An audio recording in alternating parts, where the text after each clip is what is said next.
Baik, Assalamualaikum warahmatullahi wabarakatuh.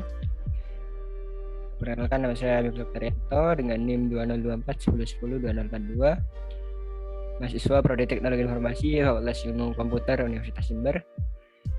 Ini saya akan menampilkan hasil kerja saya membahas mengenai modul minggu 13 dengan materi join ya. Baik.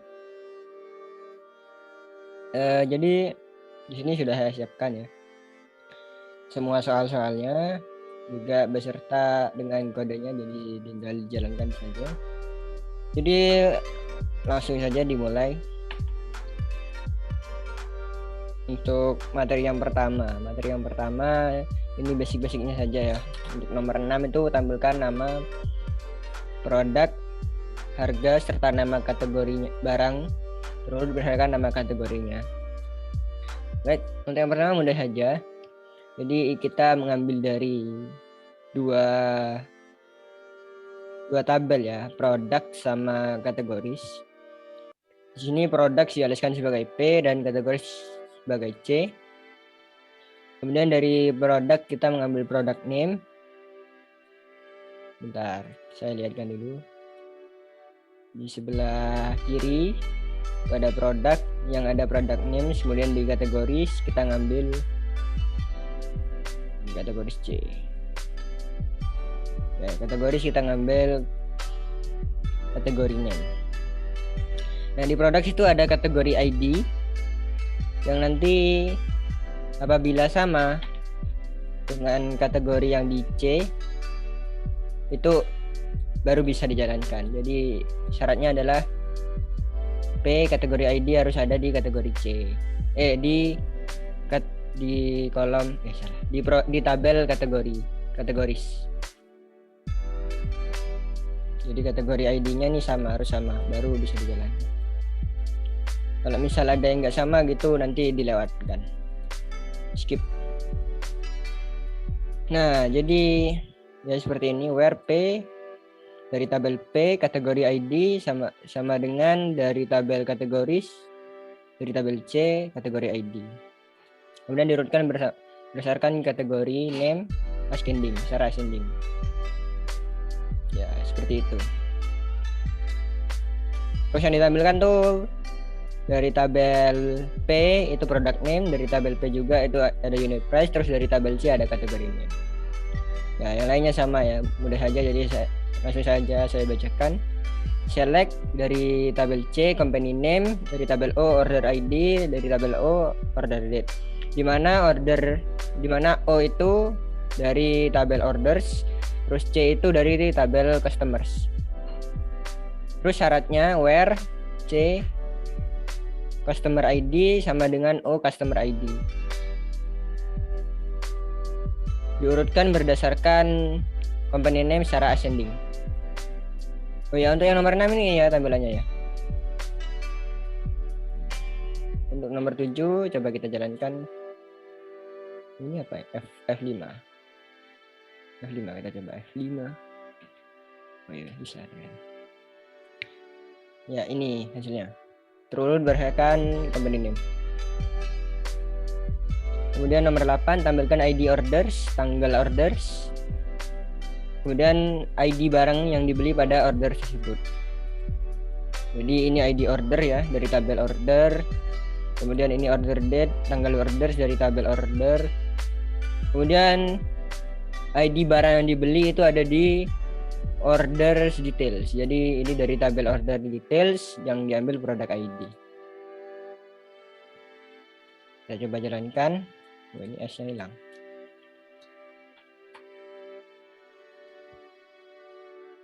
F5. Ya, seperti ini. Lanjut, waktu kita cukup terbatas. Ini sudah masuk ke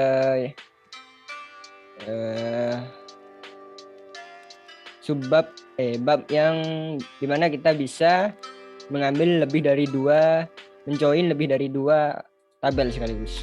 Jadi ini ada 3 ya. Untuk semua kasus yang di sini ada 3. Tapi sebenarnya bisa sampai 4 atau 5 atau terserah sebanyak yang kita mau. Selama itu masih masuk akal. Jadi masih punya relasi, selama masih punya relasi. Seperti itu. Jadi langsung ke nomor 4, tampilkan ID order, tanggal order, nama barang, serta harga barang yang terjual. Jadi ini untuk ID order dari tabel order pastinya, kemudian tanggal order dari tabel order juga, kemudian nama barang dari tabel produk, kemudian harga barang dari tabel produk juga. Cuman ada 2 yang ditampilkan dari tabel order dan tabel produk, tapi yang dibutuhkan atau mengambil datanya itu dari 3 tabel, dari tabel order, tabel produk, order details. Jadi syaratnya di mana order ID harus sama dengan order ID yang ada di order details, kemudian produk ID yang ada di order details harus sama dengan produk ID. Baru kita bisa menampilkan ini, tampilkan ID order, tanggal order, nama barang serta harga yang terjual. Dan tampilannya akan seperti ini. Jadi order ID-nya, tanggalnya, kemudian produk name-nya. Nah, ini urut berdasarkan order ID ya. Jadi setiap order itu tidak cuma satu atau cuma satu barangnya, tapi bisa lebih juga. Langsung saja ke nomor 5, karena tadi sudah cukup dijelaskan cukup panjang, jadi ini saya baca saja ya. Tampilkan nama lengkap employee beserta nama teritori tempat employee tersebut bertugas. Jadi select E dari tabel employee, first name dan last name digabungkan dengan pemisahan spasi sebagai atau dialiaskan sebagai full name. Kemudian dari tabel territories kita ngambil territory description. Ada 3 tabel yang digunakan, yaitu employee sebagai E, employee territory sebagai ET, kemudian territory sebagai T. Dengan syarat employee ID di E harus sama dengan employee ID di employee territories ET, dan territory ID yang di ET harus sama dengan territory ID yang di T. Baru kita bisa menampilkan ini. Lanjut nomor 6, tampilkan nama customer, order ID, tanggal order beserta shipper yang mengirimkan barangnya. Jadi untuk nama customer itu C company name ya, dari tabel customer. Kemudian order ID tentunya dari tabel order. Kemudian tanggal order, order date, serta nama shippernya. Jadi nama shippernya ngambil dari shipper S ini ya. S.company name, shipper company name. Jadi dari tabel shipper dengan kolom company name. Dimana customer ID di tabel order harus sama dengan customer ID di tabel customer, dan ship via itu harus di tabel order harus sama dengan shipper ID di tabel S, di tabel shippers. Lanjut ke nomor 7, tampilkan nama-nama supplier beserta nama kategori barang yang display-nya. Jadi yang ditampilkan supplier name dari tabel suppliers dan kategori name dari tabel kategoris. Tapi kita tidak bisa langsung mengambil supplier dan kategori saja, jadi harus ada produk, di mana produk ini yang nanti menghubungkan antara supplier dengan kategoris. Jadi kita ngambil produk ID dari tabel supplier harus sama dengan produk ID dari tabel P. Kemudian kategori ID dari tabel P harus sama dengan kategori ID di tabel C. Baru nanti kita bisa mendapatkan ini kategori C di kategori name. Oh ya, ini tadi belum dijalankan ya. Yang ini nomor ini. Coba kita jalankan, tampilannya seperti ini. Ada nama kapalnya ini, nama company yang mengirimkan kapalnya. Kemudian ada yang nomor ini.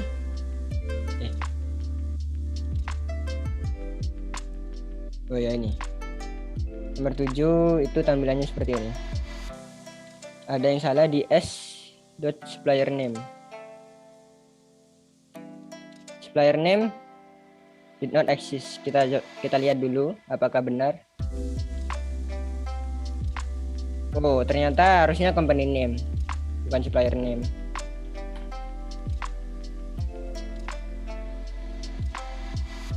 Baru kita bisa jalankan.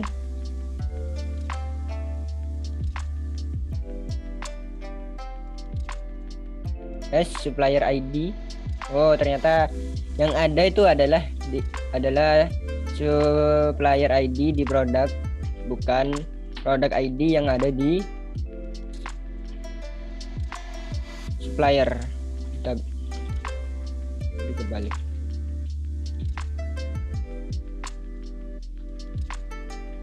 Nah, kalau begini harusnya sudah gak ada masalah sih ya. Nah, benar. Ini company-nya dengan kategori-kategori yang dia buat, yang mereka buat, exotic liquid beverage kan ya. Sebenarnya ini ada barangnya ya. Kalau mungkin bisa ditampilkan barang. P. Produknya. Jadi biar kita tahu apa sih produknya tuh, gak cuman kategorisnya aja. Nah, kan bisa ditampilkan. Oh, ini yang condiments itu ada sirup seperti ini ya, kurang lebih gitu. Lanjut kita tampilkan nama-nama produk, harga, serta nama kategori untuk produk yang dibawa dan beverage yang harganya di bawah 10. Oh, ini udah beda ya. Ternyata ini udah beda bab, dimana ini bab selanjutnya, bab C itu yang membahas mengenai join dengan syarat khusus. Nah, ini di sini syaratnya adalah beverage, kategorinya harus beverage dan harganya di bawah $10.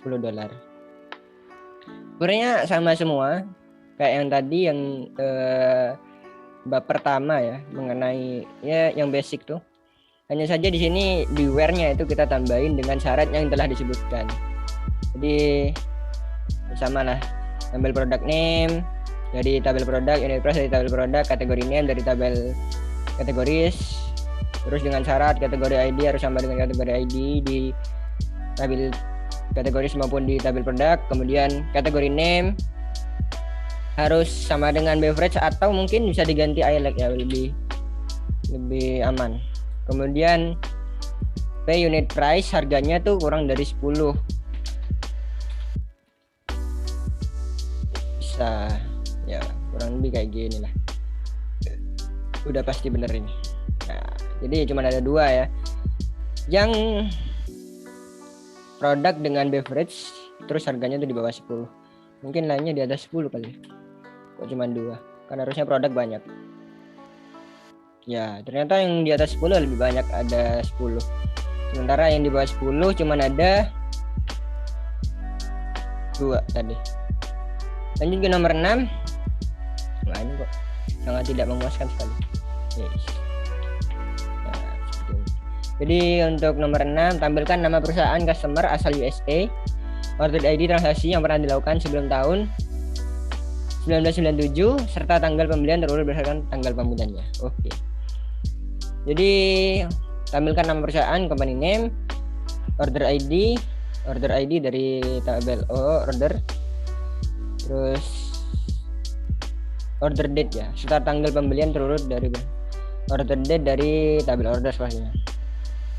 Jadi yang diambil ada dua tabel, customer dan orders, dimana customer ID di tabel order dan customer ID di tabel C customer itu harus sama, dan order date harus sebelum 1997 01 01, sebelum tahun 1997 lah.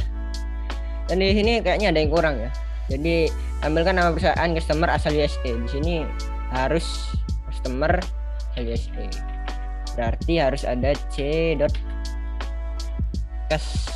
Bukan. Ini kayaknya country atau customer country. Coba kita cek dulu. Ya, country saja. Itu harus sama dengan bukan sama dengan. Lebih baik I like USA. Untuk jaga-jaga soalnya saya juga tahu juga. Dia diurut berdasarkan tanggal pembelian ya, order date. Soalnya saya nggak tahu juga itu biasanya huruf besar semua atau ada kecil. Kayak gini. Dan ini bisa ditampilkan ya. Mungkin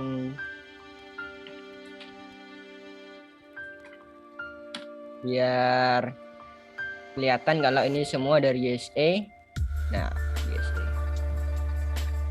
Jadi dari USA semua ya. Lanjut, apa dulu?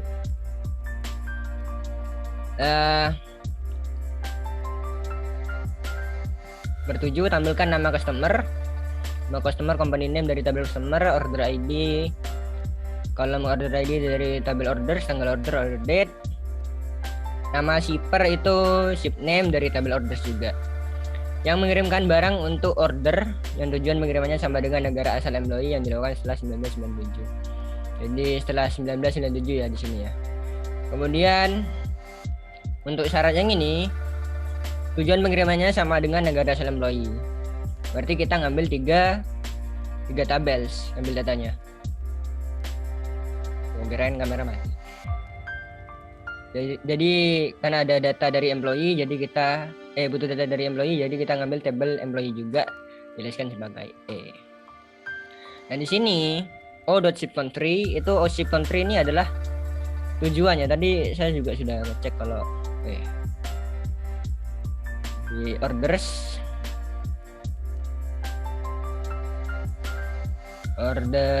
nah ini adalah tujuannya. Jadi ship name, ship address, ini tujuan nama lengkap alamat lengkap tujuannya, kemudian ship country ini negaranya. Dan di country ini employee country. Jadi di tabel employee itu ada kolom country, nunjukin alamat negara dari employee-nya. Jadi pasti sama. Nah, ini ada yang masih ke komen ya. Masih dijadikan komen. Nah, coba kita jalankan.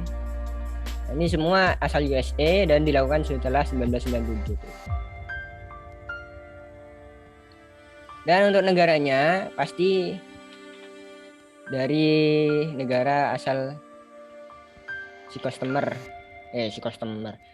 asal employee berada. Nah, kalau gak USA ya oke.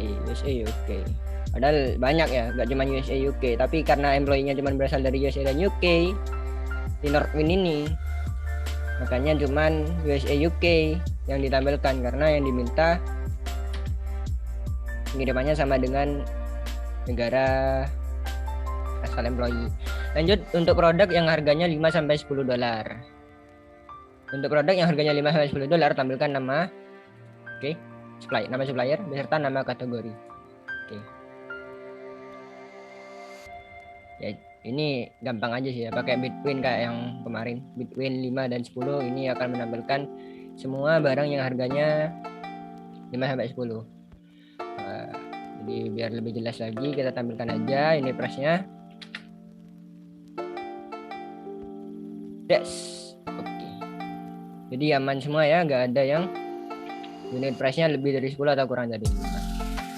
Nah, jadi kita masuk ke bab terakhir mengenai inner join dan outer join.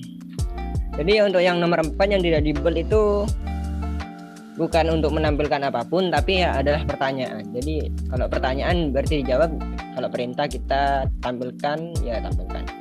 Jadi jika E1 menu dan E21, ini kok berisik ya, kita kecilin. Jika E1 menu dan E21, tunjukkan key di E1 yang digunakan untuk E1 dan E2 yang digunakan untuk menjoin E1 dan E2. Manakah yang menjadi manajer tabel E1 atau tabel E2? Jadi saya jawab dulu yang ini ya. Manakah yang menjadi manajer E1 dan E2 atau E2? Karena E21 ya berarti manajer kan pasti lebih sedikit daripada E1. Berarti E2 itu manajer dan E1 itu karyawan. Kemudian tunjukkan key di E1 yang digunakan untuk menjoin E1 dan E2. E1 itu kita lihat di tabel employee dulu. E1 itu pastinya sudah employee ID. Kenapa employee ID? Karena itu banyak ya, many, semuanya punya employee ID. Kemudian kalau untuk E2 itu reports to. Nah ini kayak melaporkan ke atasan gitu, makanya reports to. Makanya ini lebih 20 menit, gak apa-apa lah dikit ya. Jadi langsung saja kita tampilkan nama lengkap employee serta nama lengkap pimpinannya jika E1 dan E2 one.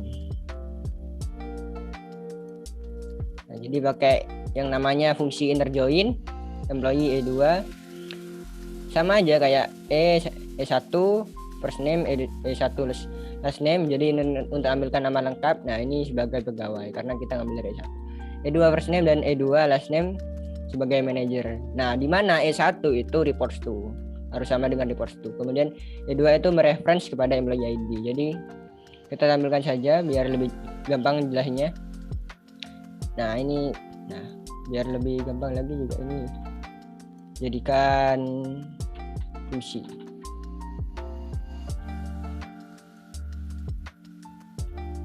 Kalau gini kan enak. Ya, kayak gitu ya. Jadi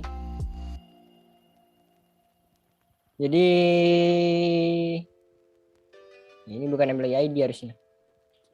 Reports to. Oh ya, bener enggak bener. Jadi ini E2, employee ID-nya itu 2222 gitu. Soalnya di reports to itu setiap E1, setiap employee ID itu punya manager, dan ini ID manajernya. Kayak gitu. Kemudian tampilkan nama lengkap karyawan beserta nama lengkap bawahan atau karyawan beserta nama lengkap pimpinannya, termasuk pimpinan yang memiliki bawahan dan bawahan yang tidak memiliki pimpinan. Nah, untuk itu kita menggunakan full outer join ya. Jadi ini sudah kayak himpunan gitu. Kalau misalnya himpunan itu, kalau inner join tuh cuman yang diambil yang